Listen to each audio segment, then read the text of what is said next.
Clock counting down. Yeah. Right, so Dennis John from Planetmosh in the Cheshire finals of Metal to the Masses. And 4 bands play today, Out of the Skins, one by Obey. And I'm talking to event organiser Sharon Cooke and the Bloodstock judge Simon Hall. How are we? You're right. Fine, yeah, just about awake. How good was that? Very, very deaf. Very deaf. Yeah, I'm a little mutton as well. I know, yeah. That was brilliant. That was brilliant. First one at Crewe. First one we've done at Crewe. Sharon's just done a bang-up job. Yeah. I say it's a bang-up job because it was just bloody ridiculously hard for me. And that's how it should be. We turn up to a final and there's 4 bands that all owned it. They all smashed it. Yeah, absolutely. Yeah. Really good. Well done, mate. Thank you. Well, start with Sharon. It was well, obviously it's been running since January this year. We've done 6 heats and then quarter-finals, semi-finals and through to the finals. It's been, for the judges, been an amazingly hard job because of the quality of the bands has been so high. But I think we've put the right 4 through to be judged today. Quite rightly, most of the bands that have played throughout the heats need really to be playing at Bloodstock. The quality has been so good. They all deserve a slot there. And a good turnout as well. Yeah, absolutely brilliant turnouts. Sunday afternoon, come down, a few beers, and it's worked really well. We've averaged between 80 and 150 per show. People coming in and voting for their bands. It shows all the bands have got great followings. And really, it shows the level of musicianship in the area, which I think sometimes gets a little bit overlooked when you've got other cities near too. Manchester, Birmingham, Liverpool, they're all quite near to us. So these guys have done an amazing job. It's been amazing. I don't know what to do on a Sunday now. What to do? Same day you get Sundays off. I know, yeah. I think Sharon made a valid point actually that Crewe is very much like Nuneaton, is very much like Burnley, is very much like Selby, and Derby to a degree. They're all kind of overlooked because they're next to Nottingham, Birmingham, Manchester, Liverpool, or wherever, And that's what this Metal to the Masses is all about. It's reaching out. Yeah, that's good. Yeah, absolutely. Because the musicianship and we've seen. I've done so many shows now over the past few years. And you don't go there with the preconception that London's going to have the best because it's the capital. Not anymore. No. It's literally a case that you turn up to any region in the country and or Belfast, Dublin, Norway, Scandinavia, and the quality of bands in the underground, if you like, it's breathtaking. It's absolutely breathtaking, But sadly, it's kind of missed by a lot of the media because they just give it a side swerve. Unlike Planetmosh, Get Your Rock Out, etc., who care, and we just being at the right place at the right time. Because you care. That's the thing, and we tip our hats to you, man. We really do. Well done, yeah. Well, it's an unpaid thing, but it's a hobby. It's for a lot of people. All the bands give up time, and they've all got day jobs. They're not all rock stars. If you're a fan of music, then it's a no-brainer, really. Yeah, it is, isn't it? Yeah. I guess the fact is, there's so many bands that get disheartened with the fact that they turn around to me and say, I've been offered a record deal with so-and-so. And I said, well, 9 times out of 10 I'll say, well, don't bother. Because, record deals aren't worth the paper they're written on anymore. They really aren't. But what's happening is it seems to be cyclical. We seem to be getting back to that punk DIY sort of ethos where bands are more than happy to DIY it. Because they're with the surge of the internet and stuff like that, they've got more control of everything. That's right. And that is creating a good vibe, which is, we just saw it out there tonight. Yeah. It was nuts. That's pretty funny. Yeah, really good, really good. So how did you get involved with this thing, Sharon? Were you approached by Bloodstock or? No, actually, because I've been to a couple of shows elsewhere. And that's the masses. I've been involved with bands management tours for a while now. I even run my own venue, as you know. It seemed to me that a lot of the bands that were in this area were kind of a little bit overlooked, and I felt that they were good enough that we should put something on, and that's why I got involved in it. Email time, and I said, really keen. This is a great venue. I think it would do really well for, running something of this size. And to be fair, the turnout today, it's been a sellout, 300 people on a Sunday afternoon, all come down to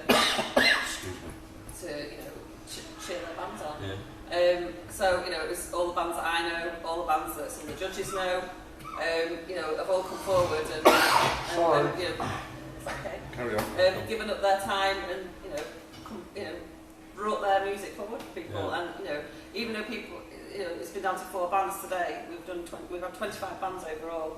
All those bands have now got new fans, new followers. They've all got the music out to people who've never seen them before, never heard of them.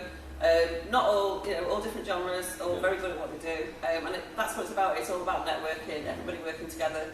All the guys that have played today, and all the other heats as well, they've all worked together. They've all, you know, it's been like a brotherhood. You know, every single one. Everybody's helped everybody else out. Everybody's carried everybody else's gear in. Everybody's helped on stage. It's not, you know, there's been none of that sort of, well, I'm in my band and I don't really care about you. It's very, very much about that. And I think that is the whole ethos going forward. That, you know, it should be like that. And I'm really happy with it. Just got to say, you know, win or lose, the thing that you played here, you know, the name spread around. We've got some great exposure from it. You know, that's right. I mean, there was one band, I think it was Synapse. At least 3 of the members of the bands were wearing T-shirts from the other bands. That's right. So the singer had the Obey T-shirt on, some other guy had the Skeletal Damage. They're all, you know. See, the thing is, look, the fact of the matter is, we're all a bit concerned about, you know, the way Facebook creates this air of moaning and griping and whining. But the fact of the matter is, step out of that and step back to where we should be, which is in venues, and it doesn't happen. Bands support bands, fans support bands, you know, and it's a great thing, you know. I think it's slightly missed as well, isn't it? You know, because we all get a bit tied up with, you know, the negativity of social media, and the fact of the matter is, the real true essence of rock and roll, of heavy metal, of whatever you want to call it, the live music experience is here. That's right. And it's in a venue, you know, it's not on a keyboard. Yeah. And the thing with Facebook, it's a double-edged sword, isn't it? It is. It can build you up or knock you down with them. I sort of find out like a lot of new bands. Yeah, it's a great tool to find them, but it's also, it does have its side effects. Andy Pilkington being one of them. Yeah. Name dropper. You know, when you like cowboy hat. No, it's just because he photoshopped every picture I ever put up on there. Yeah. Bless him. Bless him. Thomas. So yeah. Also yourself, how long have you been involved in Bloodstock? I think we worked it out. It's been about 7 years now. It all started when my band Older played there. Yes, I've seen that. We played there on what was called the Lava stage then, which is now the Sophie stage. It was a lot smaller then. In fact, that gig we were playing on pallets, if I remember right. Right. Yeah, we were playing on pallets. Yeah, and I remember. Health and safety. Yeah, I think I did mention something about that, and then Paul just dragged me in and said, because I used to book at some of the music festivals, some of the bike festivals, and obviously I'll book it out in the Queen's Hall as well. So Paul Gregory kind of dragged me in and says, you know, we want you to run this. There's the plan, the sketch. Go ahead and do it.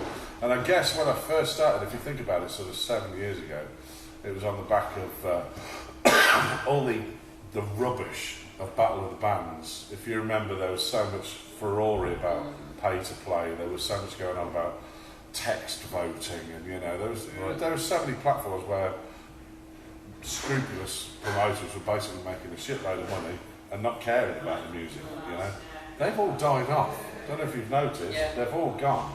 And for the first couple of years, it was really hard because people didn't quite get the concept of a musician looking for bands.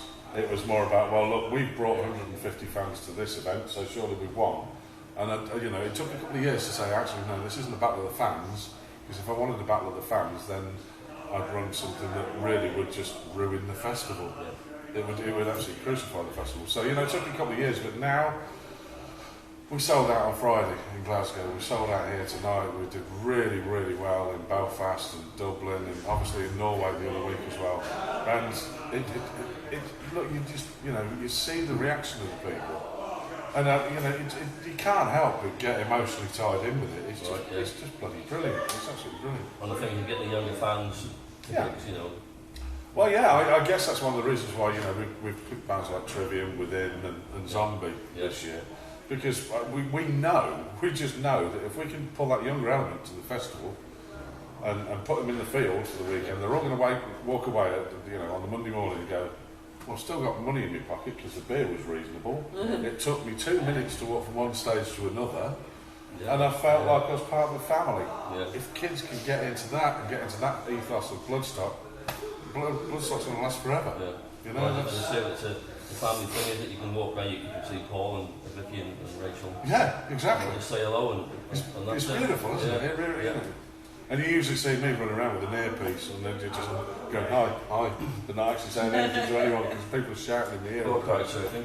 Oh, well, you just spot that one. Yeah, well, what happened was that was the Sunday, and Anthrax were playing in one of my favourite bands, and Exodus. So, the earpiece came out that day, and I had a drink.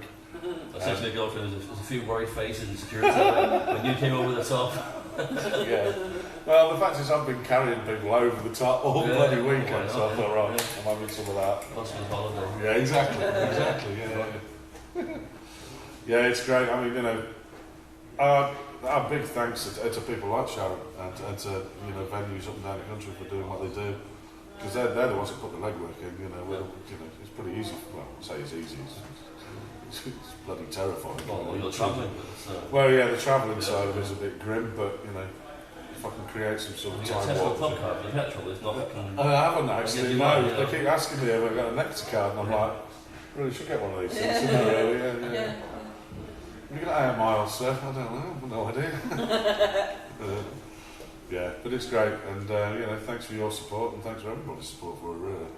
Right, yeah. So, as regards your own band, what's the current plans? Oh, Beholder, well, I say we are. The band are currently in the studio at the minute doing the third album, which we tentatively thought we'd have out this year, but I have a feeling it's probably going to be early next year now. So it's something we're really pleased at. It looks like it's going to be mixed in Norway, and we've got a few engineers on site. Might be looking at a Kickstarter campaign as soon as everyone seems to be doing it. So it's working well. Yeah, I think if you've got the right product and the right band, it's not a bad thing. There's a band here called The Final Reason. They did. They did it. They reached their target early. Did they? Yeah. Rain of Fury have just done one. That's right. Gethica did one. So even Megadeth did one, for Christ's sake. Well. Right. I mean, if Dave's born again Christian, can't you go to a higher power rather